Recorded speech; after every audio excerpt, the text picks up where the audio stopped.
Sánchez, concejal de fiestas, don Manuel Jiménez, belleza del FOC, queridísima Isabel Bartual, y a tus damas, a las damas del fuego, a Sonia López, Alba Martínez López, a Gemma Lledó, Andrea Rodríguez, Ana Esquerdo y Alba Martínez Montero. Presidenta de la Federación, Toñi Martín Zarco.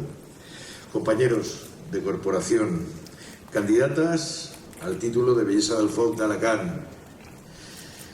Los anteriores presidentes de la Federación de Hogueras que también nos acompañan, y a los presidentes de otras fiestas de la ciudad de Alicante. Parecería que nunca iba a llegar este día, pero aquí estáis, después de haber superado más de un año de espera. Bienvenidas, bienvenidas todas. Y lo has hecho con toda la entrega, con toda la dedicación, anteponiendo el cariño y el amor a tu ciudad y a las fiestas por encima de tu propia vida. Eso se espera de una belleza del fuego, pero es que tú lo has dado ya por partida doble.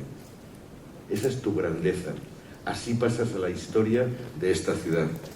Siempre con esa elegancia, como las notas musicales de ese paso doble que el pasado domingo se estrenó, compuesto por Luis Molina, con un estilo propio, con tu personalidad, con ese continuado amor a la fiesta desde que por primera vez vestiste las galas de novia alicantina. Gracias es poco para lo que se merece una mujer como tú, que entra por la puerta grande en la historia de nuestras hogueras y en la historia de Alicante. Permitidme, por tanto, que vuelva a decir: Isabel Bartual Fernández, belleza del FOC de Alacant 2019 y 2020. ¡Viva las Hogueras de San Juan y viva Alicante!